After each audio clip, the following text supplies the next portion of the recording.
What is up? Today we're going to try to tie our last couple of class periods together into one last section before our test, and we're going to be combining the ideas of exponential functions with logarithmic functions. Right? So if you remember, an exponential function is any function that looks like we have a base raised to an exponent like this. And if you remember, that base has to be a positive value, right?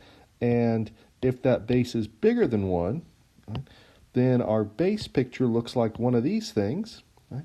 And if that base is between 0 and 1, then our base picture looks like one of those, right? Where they both go through that point 0, 1, right? And they never dip down there below the x-axis. Okay? So that is a quick little review of an exponential function. Okay? We started messing around with logarithms last time, and if you remember how we set it up, we had a logarithm with a base with something inside my logarithm, which we were calling the answer, and that equals an exponent. Okay? And this allowed us to go back and forth between logarithms and exponents. For instance, if I had log base 3 of 81 equals 4, that's the same thing as 3 to the 4th equals 81. Right? Or log base 7 of x plus 3 equals x squared, then again, here's my base, which is a 7. My exponent here is x squared, right? And that's going to equal this answer that we've got right here, which is x plus 3. Okay. Now, here's the nice thing about these exponential functions, right, and logarithmic functions. Right? Those two things are inverses of each other. So what we can do is start using some of these to solve exponential functions. Okay? And for us, we're going to do this in two different ways. Right? So if we're going to be looking at least today, solving exponential functions, then again we're going to look at this in one of two ways. Right? The first way is when we can actually solve them without the use of logs. Right? And we'll see when that can happen. Right? And if that doesn't work for us, then we'll try to figure out how we can actually solve these things with logarithms. Okay? All right, so let's do a few examples here of how to solve an exponential function without having to use logarithms. Right? And it comes down to this basic case. You can solve these things without logarithms if you can get the same base in your exponential function. Right? So for example, if I had 2 raised to the 3x minus 5 equals 2 to the 4x, right, then how can you solve this? Well, since our bases here are exactly the same, what that means is this exponent has to equal that exponent. So we could just come over here and say, well, 3x minus 5 has to equal 4x. I could take that 3x over to the other side here by subtracting 3x from both sides. And then what I'm left with now is a negative 5 on the left-hand side and just an x on the right-hand side, and there's my solution. Right? So the bottom line is this. If the bases are the same, right, then we're just going to set the exponents equal to each other.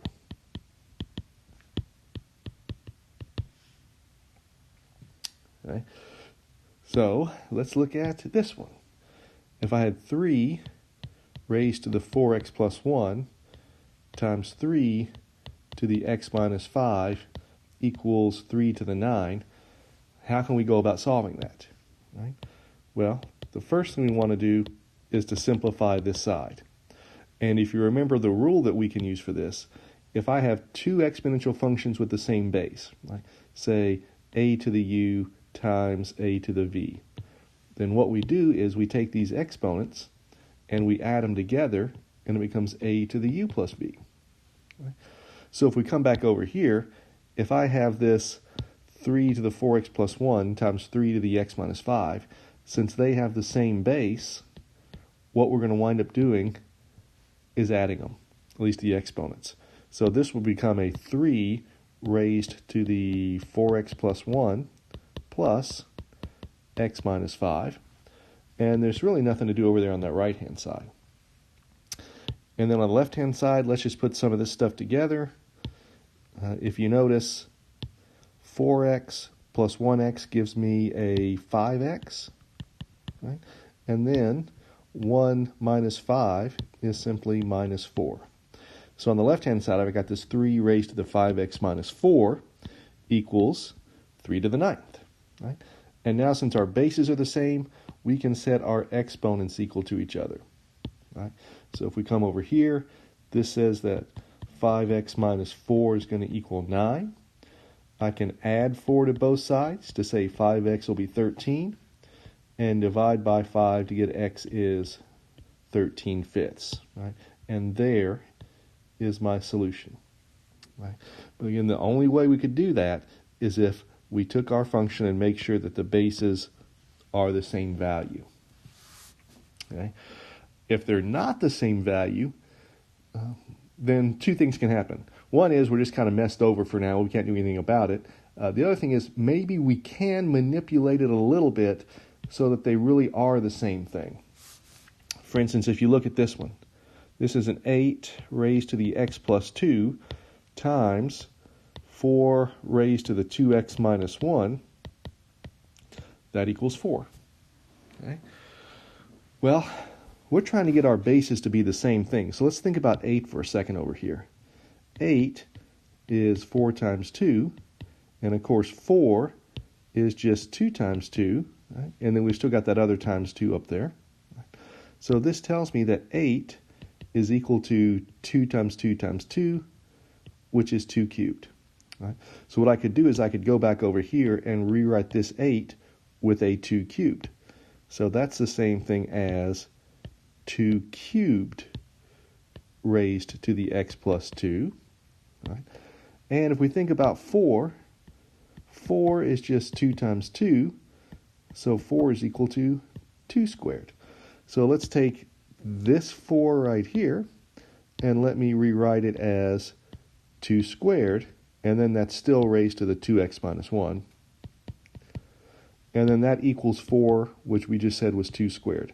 And now if you notice, this base is 2, that base is 2, that base is 2, and we are, as they say, in business. Right? So let's simplify it. Right? Remember, if you have a power raised to a power like this, you multiply those two together.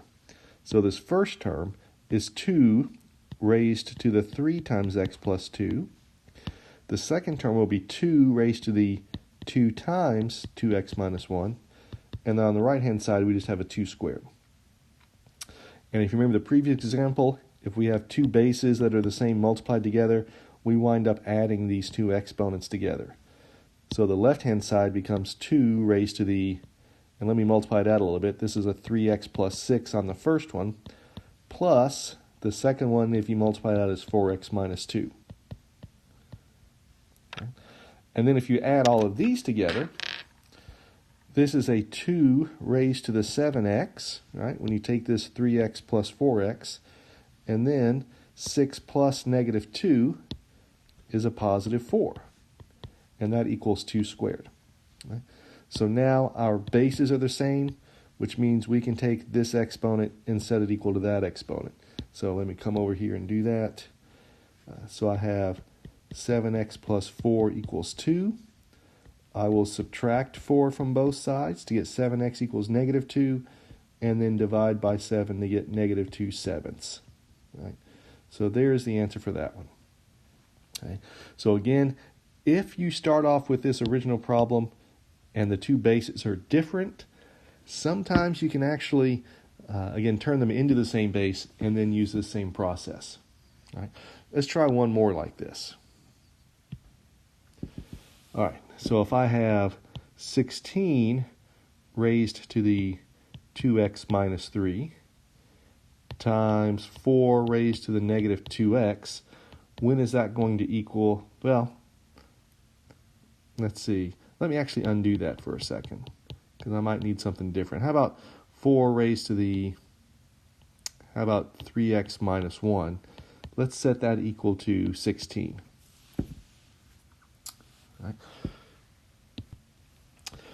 All right. Well, again, let's think about how we can try to make these bases the same thing. This first base, 16, I could actually write that as 4 times 4, which is 4 squared. Okay?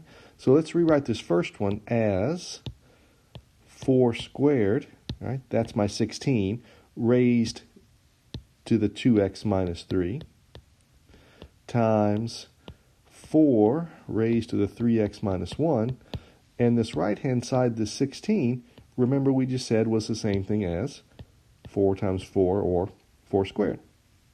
Right? So my first term, again, if you have a power raised to a power like this one, you multiply those exponents. So we'll get a 4 raised to the 2 times 2x minus 3, times 4 raised to the 3x minus 1 equals 4 squared. Okay. These bases are now the same thing, so when I multiply them together, I can add those exponents to get 4 raised to the, and let's multiply it out. That's a 4x minus 6 when I multiply those values together. And then it'll be plus a 3x minus 1. And remember, that still equals this 4 squared on the other side. So on the left-hand side, if we add these x's together, 4x plus 3x gives me a 7x, and negative 6 plus a negative 1 gives me a negative 7. Right? And now my bases are the same, which means I can take these exponents and set them equal to each other. So I will add 7 to both sides to get 7x is 9, and then divide by 7 to get x is equal to 9 over 7. Right? So there is my solution for this one. All right, so sometimes it's pretty obvious the bases are the same, how to solve it. If the bases aren't the same, maybe we can manipulate them so they actually do become the same thing. But what happens if we have something that's a little bit different from that, right? All right, so the second half of this is going to be solving these exponential equations, right? And in this case, it's going to be with logs. Right? And for us, what that usually means, we'll probably use the natural log the most. You can use any log, but if we happen to ever need a calculator, we've got a natural log button on there. So we'll go with this natural log. And if you remember, for a logarithm, right, if we have something that looks like this, remember that's the same thing as an a to the c equals b. Remember a couple of properties of logs. The base for a log, just like the base for a exponential function, right, that power has to be bigger than 0. Whenever we plug something into a logarithm, and let me undo this real quick because I said one thing, wrote down another, go figure, right, so that's 0. What we plug into our logarithm, this also has to be positive, right, which means b has to be bigger than 0. And, c, that can actually wind up being anything. It's possible to be positive or negative, right? Because, for instance, 2 to the negative 1 is equal to 1/2. So if I wrote this as a logarithm, that would be a log. My base is 2. My answer is 1/2. And that equals my exponent, which is negative 1. Right? So again, got to have a positive value there. And this one could be positive or negative. Okay. All right. Now, the property we're going to use the most, at least in terms of logarithms, was this one. If you remember, if I have a logarithm of something raised to an exponent, then I can bring that exponent out and make that r times log of x. Okay. This was, I think, property number 3 we looked at in our last video. Okay. So if we practice a couple of these things, right, if I had log of, x to the 3rd, that's the same thing as 3 times log of x. Right? And this property holds true as long as it's something raised to a power. For instance, if I had the log of, how about 2x plus 3 raised to the 5th, since this entire thing inside my log is raised to a power, I can actually rewrite this as a 5 times log of 2x plus 3. Okay. So again, in order to do this, this has to be a function on everything in my log. Okay. So if I had this example, how about log of x squared minus 4? Okay. I cannot just take this 2 and bring it down front and write it like this. Right? Those actually do not equal each other. Right? And again, if you notice the difference between these two problems, here, this exponent is on everything. It's the entire function raised to a power. Here, I just have a power on this x, but not to that 4, and we're done. Right? Another thing that you can't do, just to make sure we're on the same page here, if I had x squared plus 3 squared, again, I cannot pull that 2 out and write it like this, okay? Because it has to be an entire function raised to the power.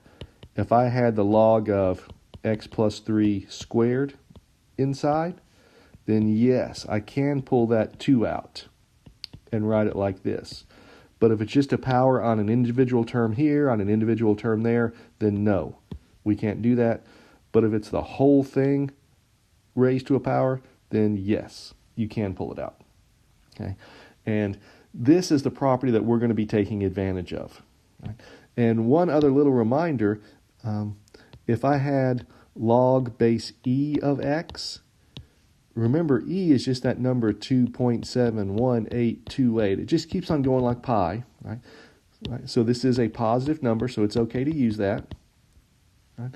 Log base e of x, that's the same thing as the natural log of x. Okay? Again, this process that we're going to do will work for any logarithm, but it's usually easiest to use the natural log since that's found on most calculators, or log base 10 is also one that you could use here. Okay? So let's get into some of these things. If I gave you this equation, 16 to the x equals 67, right? The way I'm going to solve this is, well, for starters, the variable is in my exponent spot. So I will stick both of these into the natural log. So I will take this left-hand side, 16 to the x, and I'll plug that into my natural log function. Okay? And on the right-hand side, if we did it to the left-hand side, we have to do it to the right-hand side. So I'll stick that into the natural log function too.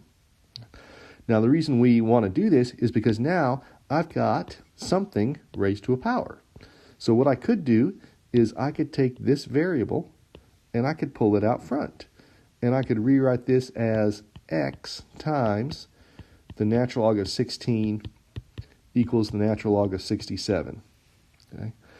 Now, don't freak out when you see these things, right? Because what if I gave you this one? If I said to you 2x equals 18, well, the way you'd solve it is you would divide both these sides by 2, right? And you would get x equals 9, right? It's the same idea here, but it just looks a little bit different because that's just a number, that's just a number, just like we had numbers here and here, right? So if I want to solve this left-hand side for x, let's divide by that number. So I'll take this x times the natural log of 16 equals the natural log of 67. I'll divide this side by the natural log of 16, divide this side by the natural log of 16, and I have x equals the natural log of 67 over the natural log of 16. And if you stick these into your calculator, I'm just going to round it to about 3 decimal places. This is 4.205 over 2.773, which gives me a final answer of 1.517. All right, let's look at a few more. If I had 17 raised to the x minus 4 minus 3 equals 42, right? And we wanted to solve this one, well, one thing we need to make sure that we do is let's isolate the variable, right? Which means I want to take this 3 over to the other side. Right? So I have 17 times x to the minus 4, and if we add 3, we get 45. Right? So now I'll just do the same process we did a second ago. I will take both of these sides, right, the 17x to the minus 4 and 45, and I will stick them both into the natural log function. Right. Now, using my properties of logs, I can take this exponent and pull it down front, and I have x minus 4 times the natural log of 17 equals the natural log of 45. Okay. And if I want to solve this for x right here, first of all, let's divide by this natural log of 17 number on both sides. Okay. So I will divide this side by the natural log of 17, divide that side by the natural log of 17, and these values, these numbers will just cancel. And on the left-hand side, I have x minus 4 equals the natural log of 45 over the natural log of 17. And then to solve this for x, let's just add 4 to both sides. All right, and that's my answer. And if we throw these things into a calculator, we'll get 4 plus, and this fraction, check it, but this fraction winds up being 3.807 over 2.833, which is 4 plus 1.344, which gives me 5.344. Okay? And there's my answer. All right, so again, the big thing here, if we're giving an exponential function like this, isolate the variable first, use your natural log function to get that variable out of the exponent spot, and then solve for it. All right, here's an easier one maybe. If I had 20 raised to the x equals 61, well, let's stick both of these into the natural log,